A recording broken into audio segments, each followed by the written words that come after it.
इन ब्राह्मणों में रावण का अंशदान तो नहीं प्रवेश हो रहा आधुनिक युग। अपनी आदत सुधार लो, वरना 20 वर्ष में तुम्हारी सम्मान की दृष्टि संसार से समाप्त हो जाएगी।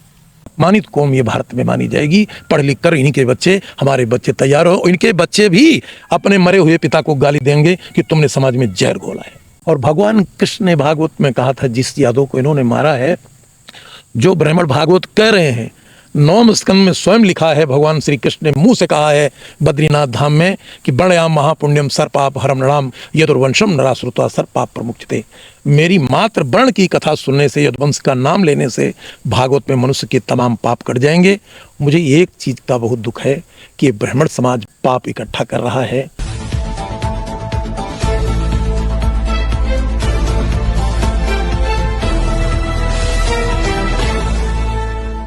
तो नमस्कार, आप देख रहे हैं भारत दैनिक दर्शन।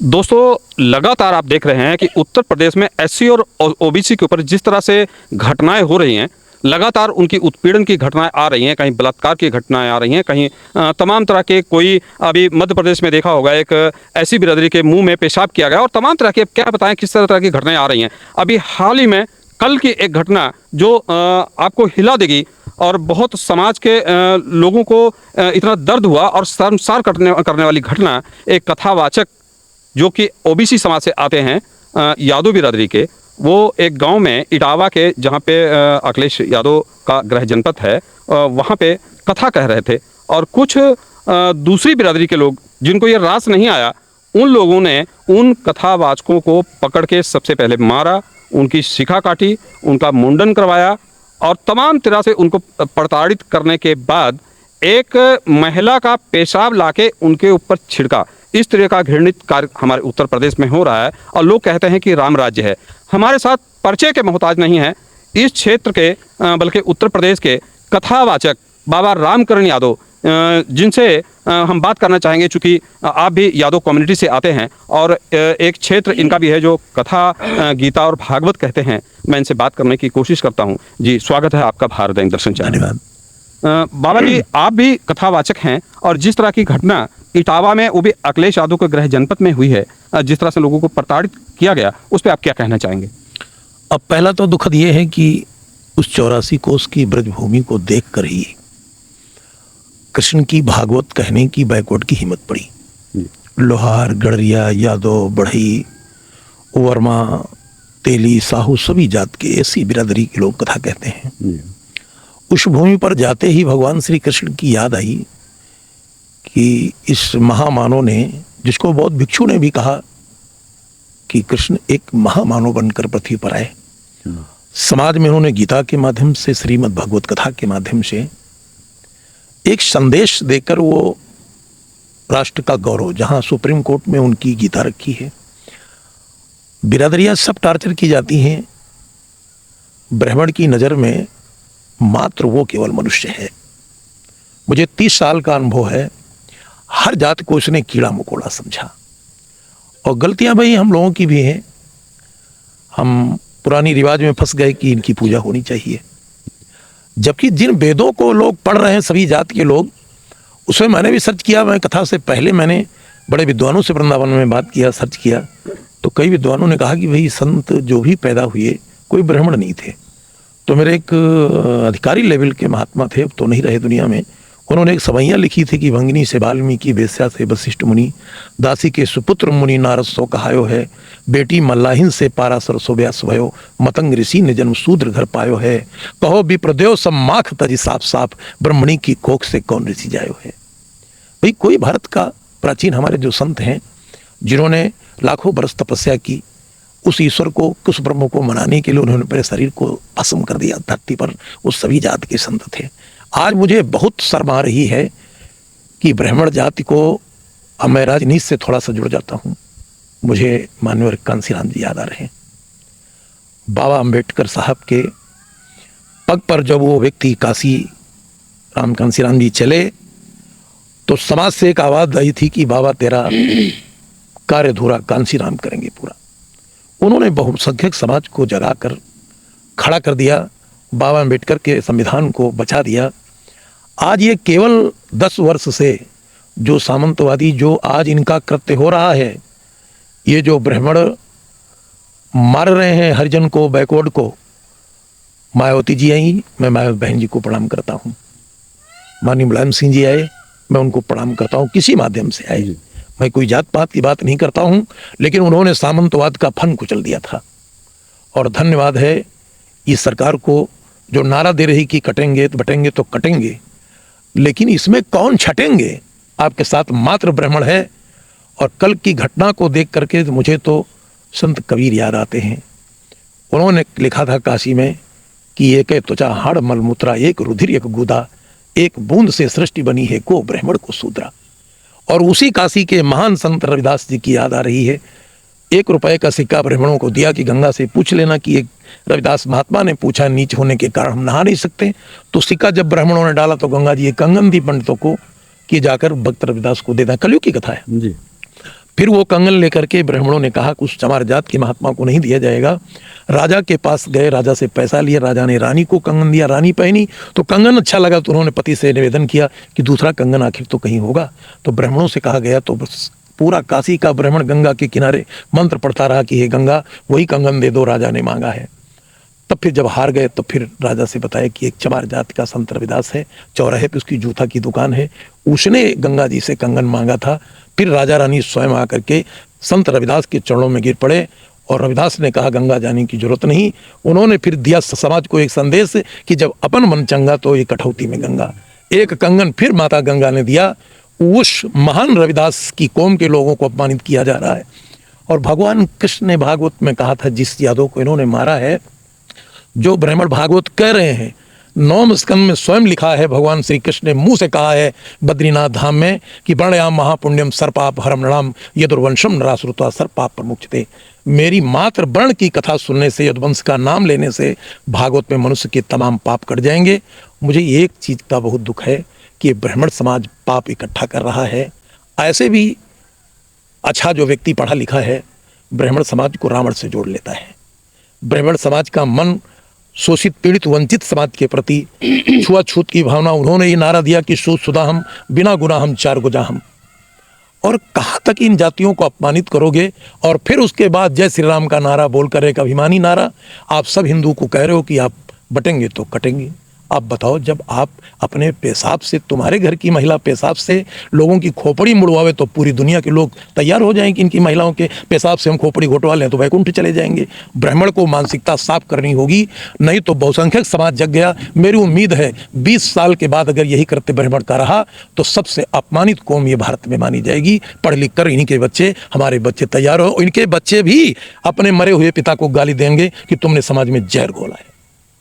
तो एक तरफ तो संविधान है और दूसरी तरफ मनुस्मृति, जो चर्चा का विषय चल रहा है। लोगों का कहना है कि तमाम बातें उठ रही हैं समाज में कि भारतीय जनता पार्टी या आरएसएस के लोग या कुछ गिने चुने लोग जो पीछे से लगे हुए हैं वो मनुस्मृति को लागू करने की बात कर रहे हैं। इससे आप कितना इत्तेफाक है कि आप मनुस्मृति फिर से लागू होगी? मनुस्मृति लागू भी कर सकते हैं। ऐसा है कि ये सत्ता के मतांग में अंधे हो गए। और अब एक बड़े दुख की बात है, बैकवर्ड समाज के बच्चे जो पढ़ लिख रहे हैं वो तो सब टैलेंट हो, जान रहे हैं कि मेरे संविधान को खतरा है, लेकिन जो कम पढ़ और अनपढ़ ये राशन पे, शासन पे, जय श्री राम पे, कांवर पे बड़े बगबला फुसला ले जाए, इनको बहका ले जाते हैं। और धर्म साफ कहता है, महात्मा गांधी ने देश आज़ाद किया तो उन्होंने कहा कि ईश्वर अल्लाह तेरो नाम सबको सम्मत दे भगवान। उस गीता के पढ़ने वाले महात्मा गांधी ने देश को आग सम्मत का मतलब सबको बुद्धि दे भगवान, ईश्वर अल्लाह तेरे नाम रघुपति राघव राजा नाम। ऐसा मुझे एक चीज अब लग रही है कि कोई इस देश में नई क्रांति छिड़ने वाली है।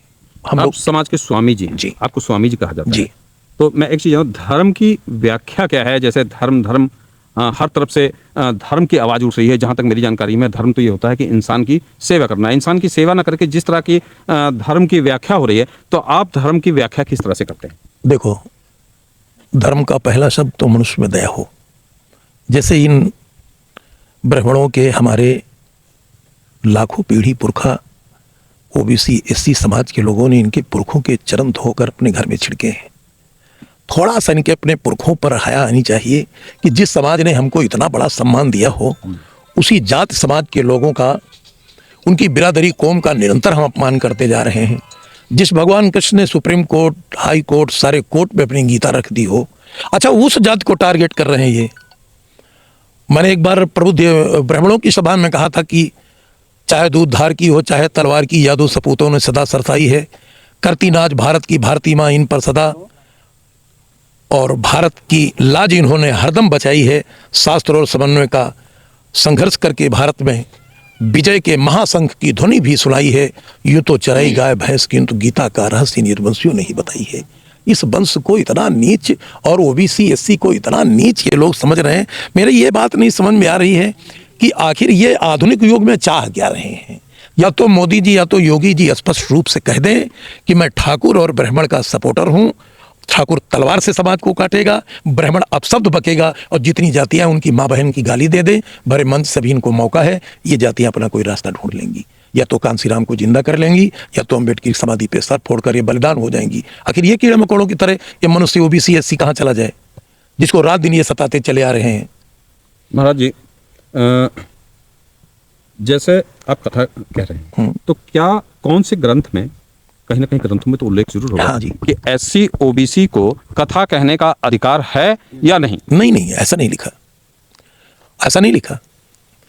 नहीं, संविधान तो अधिकार देता है, बराबर का समानता का नहीं, तो वेद भी कर देते हैं, वेद भी कर देते हैं जी। वाल्मीकि जी प्रथम संत हुए, एक भंगी के पुत्र होने के नाते लोग उसको पालकर बड़ा किया।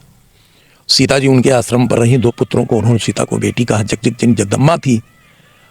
और एक भंगी संत के घर सीता जी सुरक्षित रही, एक संत भेष बनाकर रावण गया, वहां सुरक्षित थी। भालू और बंदरों का संगठन करके भगवान श्री राम को भी लोगों ने परेशान किया, उनकी देवी को हरण किया। वो व्यक्ति दक्षिण भारत में रोया और बानरों और भालुओं का समूह लेकर के उस आताताई रावण का समस्त वंश नष्ट किया। और मैं तो ये कहना चाह रहा हूं, मुझे याद आ रहा रावण का वंश, कहीं इन ब्राह्मणों में रावण का अंशदान तो नहीं प्रवेश हो रहा आधुनिक युग में। मैं तो कृपा करके हाथ जोड़ रहा हूं ब्राह्मणों से, अपनी आदत सुधार लो, वरना 20 वर्ष में तुम्हारी सम्मान की दृष्टि संसार से समाप्त हो जाएगी। अपना मानना है मेरा, वो भी मर जाएंगे, हम आयु पर भी मर जाएंगे, वो भी मर जाएंगे, लेकिन ये बदला हमारे बच्चे उनके बच्चों से ले सकते हैं, वरना अपनी आदत पर ब्राह्मण सुधार लावे। अच्छा, बड़ी बड़ी बातें की जाती है, कृष्ण और सुदामा की बातें की जाती है, ब्राह्मण और यादव की बड़ी गीता में जगह जगह मैं देखता हूँ चर्चा की जाती है कि इनका बहुत अच्छा संबंध था। ऐसा क्या है कि जब जरूरत पड़ती है धरातल पे तो ये दोनों के बीच में दूरी कैसे क्यों नजर आती है? ऐसा है, सुदामा जी जब गरीब थे तो भगवान भागवत में लिखा है कि कृष्ण ने पूछा कि मित्र क्या हाल है, तो सुदामा रो कर बोले कि 1 माघ 2 पाख में, 1 मास 2 पाख में 2 एकादश होए, और आपने ऐसी कृपा करी कि रोज एकादश होए। 3 मास से मैं और मेरे बच्चे, मेरी पत्नी भोजन नहीं किए, हम लगातार एकादशी पर व्रत हैं, और आप मेरी गलती माफ करके मुझ पर दया करो। हालांकि सुदामा जी चरणों में झुकना चाहे, लेकिन भगवान ने बाहों में पकड़कर और पुरानी बात याद करके मित्र के लिए बहुत रोए। तो ये भी लिखा है कि पानी परात को छियो नहीं, नैनन के जल से पग धोए। आंसुओं से जिस महापुरुष कृष्ण ने हाथ धोए, उन्हीं के वंश को यदुवंश कहा जाता है। कम से कम वेद शास्त्र पढ़ने वाले ब्राह्मणों को अकल तो आ जानी चाहिए कि रुक्मिणी जी ने जब 2 लोक कृष्ण ने दे दिया तो रुक्मिणी जी रोने लगी कि 2 झोंकन में 2 लोक दिए, तीसरा लोक भी खोते हो, इस नंगा को राजा कर करके पिया स्वयं भिखारी होते हो। उस भगवती लक्ष्मी ने टोका कि ये दीनहीन ब्राह्मण है, फटीचर है, तुम्हारा नाम जप रहा है, इसको राजा कर दोगे तो आपको ये सताएंगे। और देखो वही है, सेम वही आ गया कि उन्हीं के वंश से रोटी दाल चलाने वाला ब्राह्मण आज यादव को ही कह रहा तुम नीच हो, और बिरादरियों तो नीच कहते आए हैं और लोग सुन भी रहे हैं। और इस समय अब हम लोगों को इतनी बड़ी दुखद घटना कभी नहीं होगी जितनी इतिहास में तंग कर रहे हैं सब। और हमको गर्व है कि भगवान कृष्ण पर भी गर्व है, हम यदुवंशी होकर इस समय भारत के संविधान की, समस्त बैकवर्ड की और एससी की लड़ाई, अंबेडकर के सपने, काशीराम के सपने, पेरियार के सपने और डॉक्टर लोहिया के सपने, जयप्रकाश जी के, संत कबीर, रविदास, जगजीवन साहब के सपने, सारे सपनों को लेकर समाजवाद लड़ रहा है। निश्चित रूप से 27 से 29 तक ये सामंतवाद समाप्त हो जाएगा। अन्य कौमों से मेरा हाथ जोड़कर निवेदन है कि कृपया भारतीय जनता पार्टी को वोट मत करना, वरना तुम्हारे बच्चे इतिहास में तुमको गाली देंगे। आगे बहुत बुरा मंजर है। अब भी अम्बेडकरवादी जाग जाए और बहुसंख्यक लोग जाग जाएं, इनको वोट देना बंद कर दें, नहीं तो एक तलवार लेकर घूम रहे हैं और दूसरे तुमको अब पेशाब से तुम्हारी खोपड़ी बना देंगे। अब आफत दुनिया में यही 2 लोग पैदा कर रहे हैं और मुझे भगवान राम याद आ रहे हैं कि वो क्षत्रिय वंश के होकर सबरी के बेर खा लिए। अभी नई घटना हो गई, अरे करणी सेना बिना मतलब तलवार लिए एक हरिजन सांसद को ढूंढ रही कि उसको हम काट डालेंगे, संविधान नाम की कोई चीज नहीं। आप जाते कोर्ट में दाखिल होते कि मेरे राणा सांगा को ये कहा, और उनके हथियार पर बाबा जी की कोई कानून नहीं चल रही, और एक चाकू लेके बेचारा कोई दूसरा घूम ले, भी यही असंदरा की पुलिस बंद कर देगी। तो दिक्कतें हैं। आपके चैनल के माध्यम से मैं पढ़े लिखे ब्राह्मणों से अपील करूंगा, आप अपने वंश को बचा लीजिए, और अनपढ़ और कमपढ़ ब्राह्मण से मैं प्रार्थना नहीं कर रहा हूं। ये सब उन्हीं लोगों की लगाई आग है। पढ़ा लिखा ब्राह्मण आज भी सर्वे भवन्तु सुखिनः सर्वे सन्तु निरामया, उसके हृदय में दया और धर्म है, लेकिन अधिकांश ब्राह्मणों के हृदय में दया धर्म नहीं, तो धर्म किस चीज का है जब दया ही आपके अंदर नहीं है। बहुत बहुत धन्यवाद बाबा जी। तो इस वीडियो पे आपकी राय क्या है? आपका कमेंट जरूर आना चाहिए। जब आप कमेंट करते हैं तो नेक्स्ट वीडियो में हम लोगों को सुविधा होती है। फिलहाल कंडीशनें क्या हैं आप लोग लगातार देख रहे हैं। आज पीडीए की बैठक और अखिलेश यादव उन कथावाचकों को अपने कॉन्फ्रेंस कार्यालय पे कॉन्फ्रेंस के माध्यम से बुलाए थे। फिलहाल कंडीशनें आप लोग देख रहे हैं। फिलहाल आपकी राय का मुझे इंतजार रहेगा। आप देख रहे हैं भारत दैनिक दर्शन। मैं विक्रम सिंह, नमस्कार।